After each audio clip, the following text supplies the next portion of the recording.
तो एपिसोड की स्टार्टिंग में हम देखते हैं कि हमारे हीरोज निकल चुके हैं फर्स्ट डीमन वर्ल्ड के लिए और तभी पेंजी ग्लोरियो से पूछती है कि क्या ये शिप अब ठीक चल रही है, जिसपे ग्लोरियो रिप्लाई करता है कि हाँ ये शिप पहले से भी बहुत बेहतर चल रही है, जिसे सुनकर पेंजी काफी ज्यादा खुश हो जाती है और हो भी क्यों ना। इसके बाद पेंजी अपने असिस्टेंट को कॉल करती है और उसे बताती है कि कैसे उसका ट्रांसमीटर क्रैकेन के पेट में गिर गया है और उसकी सारी चीजें भी, जिसे सुनकर उसका असिस्टेंट हैरान हो जाता है और उसे समझ में नहीं आता कि क्या रिप्लाई देना चाहिए और वो पूछता है कि क्या आप ठीक हो, जिस पर पेंजी कहती है कि हाँ मैं ठीक हूँ और बोलती है कि तुम डैड को बता देना कि हमने सेकंड डीमन वर्ल्ड के टामागामी को भी हरा दिया है और अब हम सेकंड ड्रैगन बॉल लेके फर्स्ट डीमन वर्ल्ड के लिए निकल चुके हैं। जिसे सुनकर असिस्टेंट बहुत खुश हो जाता है और कहता है कि हाँ मैं किंग को बता दूंगा और किंग भी बहुत जल्द आप सबकी मदद करने के लिए आपके पास पहुंच जाएंगे और वो अभी बस प्लेन चुराने ही गए हैं। जिस पर पेंजी कहती है कि डैड से कह देना कि उन्हें आने की कोई जरूरत नहीं है क्योंकि ये आउटसाइडर बहुत ज्यादा स्ट्रांग है और किंग के साथ चोरी जैसे शब्द सुनकर वेजिटा के कान खड़े हो जाते हैं और वो पेंजी से पूछता है कि क्या तुम्हारे डैडी किंग होने के बाद भी चोरी करते हैं। जिस पर पेंजी कहती है कि हम पे बस एक मिड साइज प्लेन है और भले ही डैडी किंग हो लेकिन फिर भी हम इतने अमीर नहीं है कि हम कुछ प्लेन ले सकें। जिस पर बुल्मा उससे कहती है कि अगर तुम मुझे मेजेलाइट दोगी तो मैं तुम्हें कुछ प्लेन्स गिफ्ट कर सकती हूँ। जिसे सुनकर पेंजी बहुत ज्यादा खुश हो जाती है और इसके अगले ही सीन में हम देखते हैं कि गोमा अभी भी चैन से नहीं बैठा है और वो डेगासू से पूछता है कि क्या वो आ गए। जिस पर डेगासू बोलता है कि हाँ वो आ गए और वो लोग लॉबी में बैठे हैं। ये सुनकर गोमा बहुत ज्यादा खुश हो जाता है और वो उनसे मिलने के लिए लॉबी के लिए चला जाता है और फिर हम देखते हैं सुपर सोल्जर्स को और इन्हें देखकर तो भाई खैर जाने दो, किसी जोकर से कम नहीं लग रहे थे। और फिर डेगासू उन्हें इशारा करता है कि गोमा आ चुका है, जिसके बाद वो गोमा को देखकर डर जाते हैं और एक लाइन से खड़े हो जाते हैं और फिर ना जाने क्यों वो एक डांस परफॉर्म करने लगते हैं। और उनकी ये सब नौटंकी खत्म होने के बाद कैप्टन कैडम उन्हें बताते हैं कि अगर आपने मुझे यहाँ पर बुलाया है तो जरूर कुछ इंपॉर्टेंट बात होगी। जिस पर गोमा उससे कहता है कि हाँ कुछ लोग जल्द ही डीमन वर्ल्ड पर अटैक करने वाले हैं और तुम्हें उन्हें किसी भी हालत में रोकना होगा। और वैसे तो मैंने वार्सामा को बंद कर दिया है लेकिन अगर फिर भी वो यहाँ पर आ जाते हैं तो तुम्हें उनसे लड़ना पड़ेगा। जिस पर कैप्टन कैडम हंसते हुए पूछता है कि आखिर वो लोग है कौन जिसके लिए आप ये सब कर रहे हो। तो गोमा उन्हें बताता है कि वो एक आउटसाइडर वर्ल्ड से आए हैं और वो कुछ बच्चे हैं और साथ ही साथ उनकी हेल्प कर रहे हैं थर्ड डीमन वर्ल्ड के लोग। जिसे सुनकर स्पेशल फोर्सेस हैरान हो जाती हैं और सोचती हैं कि क्या अब हमें ये सब भी करना पड़ेगा। जिस पर गोमा कहता है कि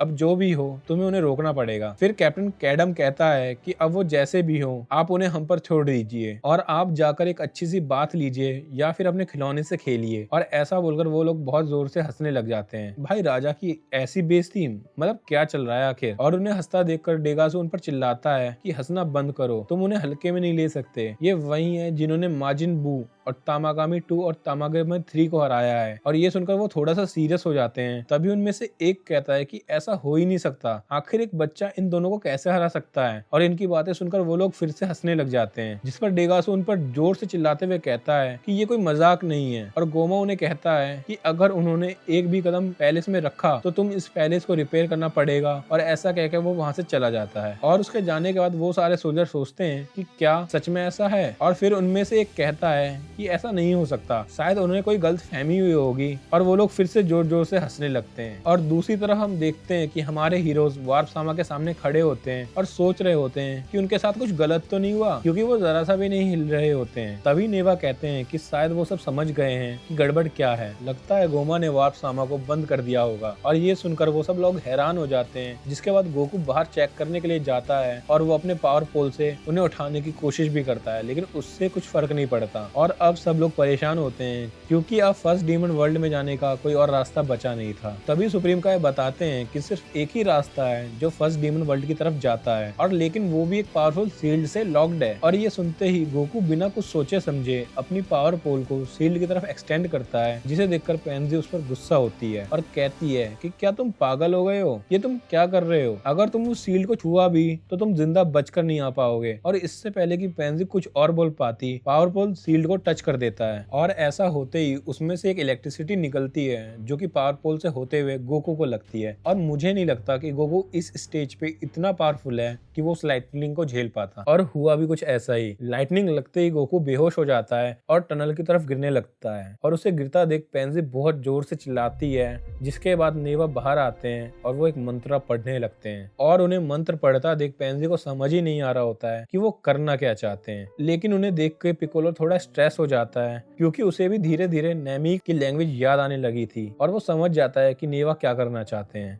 इसके बाद वो मंत्र पढ़कर एक magic ball first demon world पर डालते हैं, और जैसे ही वो मैजिक बॉल उस शील्ड को टच करती है, शील्ड गायब हो जाती है। और ऐसा होते ही पेंजी मानो तो पागल सी हो गई थी, क्योंकि उसने अपनी 80 साल की उम्र में ऐसा कभी ना होते हुए देखा और सुना था। ये सब चीज उसके लिए इम्पॉसिबल सी थी। और इसके बाद नेवा एक और मैजिकल बॉल को थर्ड डीमन रेल्म की ओर डालते हैं, और साथ ही में हम देखते हैं कि गोकू अब तक गिर ही रहा होता है। और अब आप सोचोगे कि अब तक गोकू गिरा क्यों नहीं था। मैं भी यही सोच रहा था, तब मुझे याद आया कि डीमन वर्ल्ड की एयर थिन होती है, जिससे इसमें उड़ना काफी आसान है, और यही वजह है कि गोकू इतना धीरे गिर रहा होता है। और जब वो शील्ड से टकराने ही वाला होता है, उसकी आंख खुल जाती है और वो उड़कर अपनी शिप की तरफ चला जाता है, और कहता है कि आज तो मैं बाल बाल बच गया। और पेंजी उसे देखकर फिर से हैरान हो जाती है और बोलती है कि मुझे तो यकीन ही नहीं हो रहा कि तुम इतने जोरदार झटके को कैसे सह गए। इसके बाद नेवा वहाँ पर आते हैं और गोकू नेवा से कहता है कि मुझे यकीन नहीं हो रहा, आप ये भी कर सकते हो, आखिर आप कितने स्ट्रांग हो। और तब पिकोलो बोलता है कि मैं समझ गया, आखिर आपने ये कैसे किया। जिसपे सब उसे देखने लगते हैं, और वो बताता है कि नेवा ऐसा इसलिए कर पाए क्योंकि वही थे जिन्होंने ये शील्ड बनाई थी।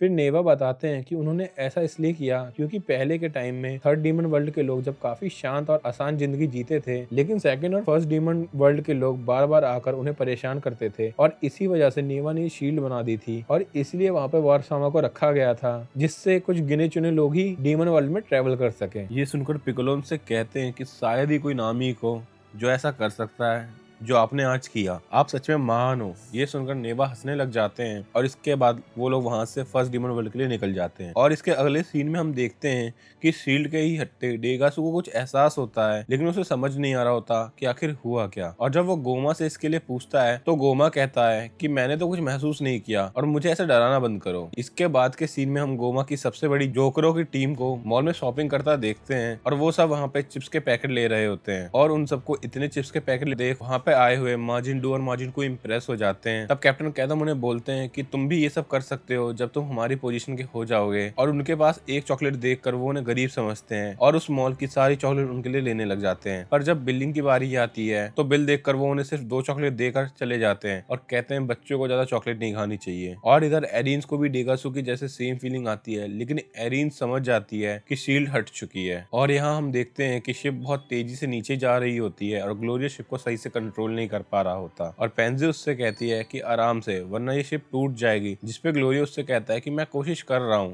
लेकिन ये स्लो ही नहीं हो रही। और पीछे पिकोलो बता रहा होता है कि अगर हम इस टनल से निकलेंगे तो हम सीधा फर्स्ट डीमन वर्ल्ड की स्काई में होंगे। और फिर वो हाईबिस से वहाँ का टेम्परेचर पूछता है, और हाईबिस कहता है कि मुझे नहीं पता, लेकिन अगर वहाँ गर्मी हुई तो मुझे अच्छा नहीं लगेगा। जिसपे ग्लोरियो बताता है कि वहाँ एक छोटा सा सन ऑर्बिट कर रहा है, और वहाँ पे इस टाइम के हिसाब से टेम्परेचर 60 डिग्री होना चाहिए। जिसपे पिकोलो कहता है कि तब तो कोई दिक्कत नहीं है, अगर ये प्लेन टूटा तो हम इसे छोड़कर उड़ सकते हैं। तब बुल्मा कहती है कि मुझे उड़ना नहीं आता। तो हाईबिस कहता है कि क्या, एक तो इतनी गर्मी और ऊपर से मुझे तुम्हें उठा के उड़ना पड़ेगा। ये सुनकर बुल्मा कहती है कि मुझे तुम्हारी कोई जरूरत नहीं है, मेरे पास वजीटा है मुझे उठाने को। और ये सुनकर हाईबिस को आराम मिलता है। फिर ग्लोरियो शिप का गेट ओपन करता है और वो लोग वहाँ से एक एक करके निकलने लग जाते हैं, और वजीटा भी बुल्मा को उठाकर जाने लगता है। तभी बुल्मा हाईबिस से कहती है कि क्या तुम लड़ने वाले हो, जिसपे हाईबिस मना कर देता है। तो बुल्मा कहती है कि ठीक है, फिर ड्रैगन बॉल तुम ही संभालो। और इसके बाद ग्लोरियो हाईबिस को एक ड्रैगन बॉल देते हुए कहता है कि एक मैंने लिया है, एक तुम ले लो। और फिर वो भी शिप से कूद जाते हैं। इसके बाद हम देखते हैं कि गोमा और गोमा की आर्मी ने